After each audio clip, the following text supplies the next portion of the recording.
২৮ ফেব্রুয়ারি ১৯৮৪ হঠাৎ ৩০-৪০ জনের একটি মিছিল বিশ্ববিদ্যালয় এলাকা ত্যাগ করে চানখারপুল হয়ে ফুলবাড়িয়া বাস স্ট্যান্ডের দিকে দ্রুত যেতে লাগলো। এই মিছিলের পেছন পেছন পূর্ব পরিকল্পনা অনুযায়ী রায়ত পুলিশের একটি লরি আসতে লাগলো। বোঝা গেল এবার সামনে থেকে ছাত্র হত্যা করা হবে না, হত্যা করা হবে মিছিলের পেছন থেকে।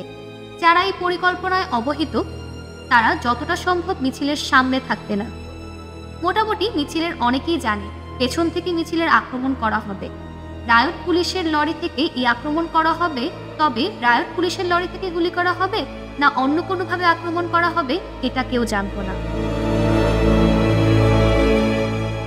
তখন বিকেল ৫টা।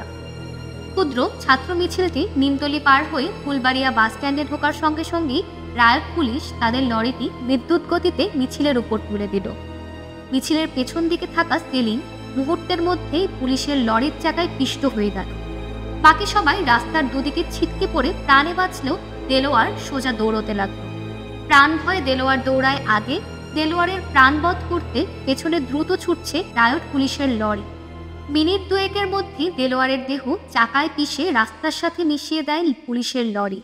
দেলোয়ারের দেহ এমনভাবে রাস্তার সাথে মিশিয়ে দেওয়া হয়েছে যে এটা যে দেলোয়ারের দেহ তা বোঝা তো দূরের কথা, এটা যে একটি মানুষের দেহ তাই বোঝা যাচ্ছে না।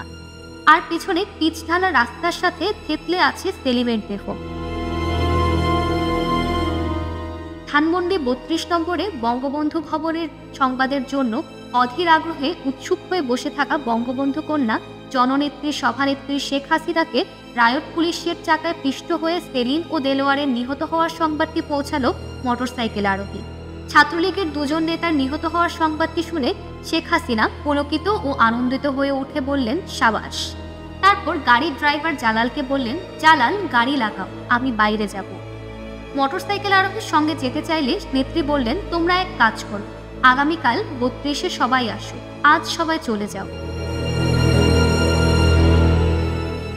পরদিন সকালে ৩২-এ গিয়ে নেত্রীকে না পেয়ে মোটরসাইকেল আরোহী সোজা মহাখালী গিয়ে ড্রাইভার জালাল এবং পাজারো জিপ দেখতে পেয়ে নিশ্চিত হলেন নেত্রী এখানেই আছে। কিন্তু ঘরে গিয়ে নেত্রীকে না পেয়ে বাবুর্চি রমাকান্তের কাছে জানতে পারল নেত্রী অজ্ঞাত গাড়ি এবং চালকের সাথে অজ্ঞাত স্থানে গিয়েছেন অনেক ভোরে। দুপুর ১টার দিকে ফিরে এসে নেত্রী খাওয়া দাওয়া করে সোজা চলে এলেন ধানমন্ডি ৩২-এর ভবন। ছাত্রলীগের বেশ কিছু নেতা বিকেল ৩টায় ধানমন্ডি ৩২ নম্বরে বঙ্গবন্ধু ভবনে এসে সভানেত্রী শেখ হাসিনার কাছে ছাত্রলীগ নেতা সেলিম ও দেলোয়ারকে পুলিশের লরির চাকায় পিষ্ট করে নির্মম ও নিষ্ঠুরভাবে হত্যা করার প্রতিবাদে সামরিক একনায়ক স্বৈরাচারী এরশাদের বিরুদ্ধে তীব্র আন্দোলন করার কর্মসূচি চাইলে সভানেত্রী শেখ হাসিনা এই বলে ছাত্র নেতাদের সান্ত্বনা দেন যে আমাদের মূল শত্রু জিয়াউর রহমান এবং তার দল বিএনপি। জিয়া তো শেষ, জেনারেল এরশাদ বিএনপির কাছে মাত্র কিছুদিন হলো ক্ষমতা দখল করেছে। আমাদের এখন প্রধান কাজ বিএনপিকে চিরতরে শেষ করে দেয়া। এই মুহূর্তে আমরা জেনারেল এরশাদের বিরুদ্ধে সরাসরি যাব না, আমাদের মূল শত্রু বিএনপি, এটাকে মনে রাখতে হবে।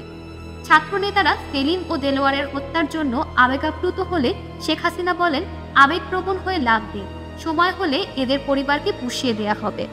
ছাত্র নেতারা কোনোরকম কর্মসূচি ছাড়াই ভগ্ন হৃদয়ে বঙ্গবন্ধু ভবন ত্যাগ করল।